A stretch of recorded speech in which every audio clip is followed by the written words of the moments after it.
Donc, exercice, la résolution d'équations logarithmiques en utilisant un changement de variable. Donc, la première question, c'est résoudre dans R l'équation 3x au carré moins x moins 2 égale à 0. C'est une équation de deuxième degré. On va calculer le discriminant delta. B au carré égale moins 4ac, tel que A égale à 3, B égale à moins 1 et C égale à moins 2. Donc, en calculant delta, on trouve 25, qui est strictement positive. Donc, les solutions de l'équation sont x égale à moins b plus a racine carrée de delta sur 2a. Enfin, on trouve 1, ou x égale à moins b moins racine carrée de delta sur 2a. Et on trouve enfin moins 2 sur 3. Donc, l'ensemble des solutions S, c'est l'ensemble qui contient 1 et moins 2 sur 3. On passe à la deuxième question. On déduire sur l'intervalle 0 plus l'infini les solutions de l'équation E, 3 ln x au carré moins ln x moins 2 égale à 0. Alors on va utiliser la méthode du changement de variable pour utiliser bien les solutions de la première équation.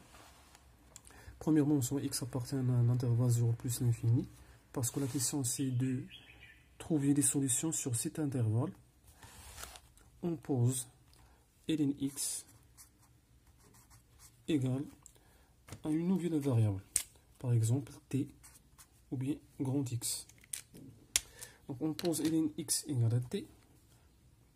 Donc l'équation E, devient ou bien équivaut à l'équation suivante. Donc 3 ln x c'est t, alors 3t au carré, 3t au carré, moins ln x, c'est-à-dire moins t,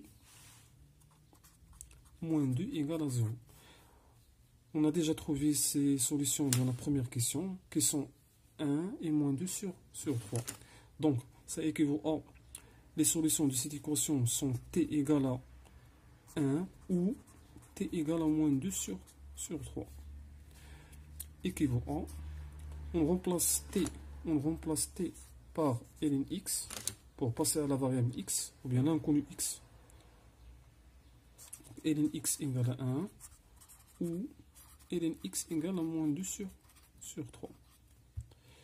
Équivaut à ln x égale à 1, c'est-à-dire x égale à e, ou x égale à e à la puissance moins 2 sur 3.